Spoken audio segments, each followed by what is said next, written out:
Mag-sever ka! Hello po sa mga nanonood. Supportahan niyo po kami. Hello, sir! Ano ba yan namin yan? Hello po. Like and subscribe.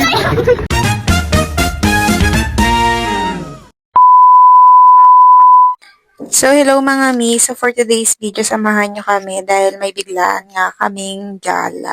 Pupunta kami ngayon sa Tagaytay dahil nga nagkayayaan ng biglaan. So, dito nga kami pumunta sa Tagaytay Prime Residences.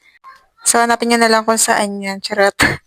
Dito lang yung banda sa may papunta ng may, ang tawag doon yung sa may view, lake view. So, gabi na nga ito nung pumunta kami. Tara, ilibot ko muna kayo sa room namin. So, ito nga palang unit na nakuha namin, 2 room. Tapos sa sala, meron pang bed. Bali, parang 3 na rin siya. Kasi madami kami.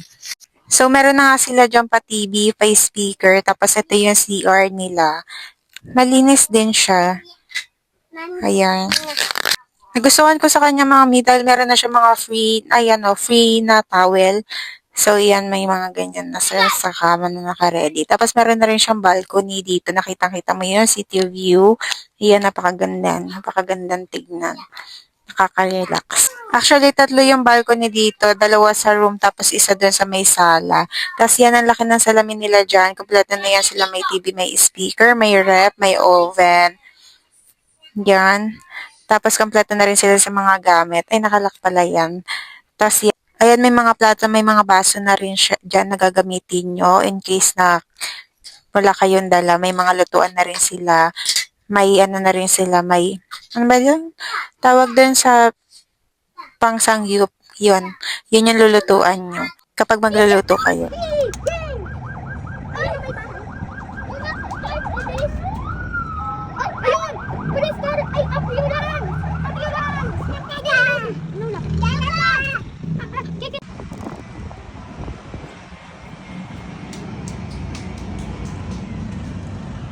Tuwang-tuwa nga yung mga bata na yan dito.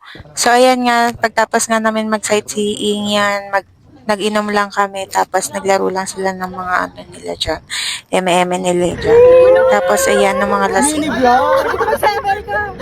Hello po sa mga nanonood. Supportahan niyo po kami. Hello, sir! Ano ba yan namin yan? Hello po. Like and subscribe. Dito kami sa langit. Umuwi kayo.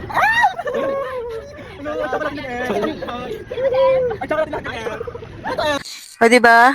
Ang saya. Ganyan yan sila. Mga shenglot na. So, hindi na nga kami natulog dahil nga inabot na kami ng umaga ng kakainom. So, ayan. Hindi na rin kami nag-swimming kasi nga sarado yung pool. So, sayang lang dahil gusto pa naman ng mga bata mag-swimming dun sa may pinag-stayan namin. So, pagtapos namin yan, mga ano na to, mga 11 na to, nagpunta na kami sa may puro ano ba? So, anong tawag dito nga? Picnic group. So, pumunta kami dito sa picnic group para nga makapamasyal na lang yung mga bata dahil nga hindi na sila makakapag-swimming. So, yan, nagpalipad lang sila ng saranggola dyan at naglaro-laro, nagtakbo-takbo kahit sobrang init. Mahirap. Ano lang gagawin pag ganyan matigas? Okay lang yan. Baka pag lumambot sila. Pag mo lang kasi di ba may ano? Pag lumalambot daw, hinahin. Yan naman. Tawag mo na ako yung So, abangan nagsasaranggola sila dyan, nagbabasa lang ako dito para mayroong putukin tong mga bata dito.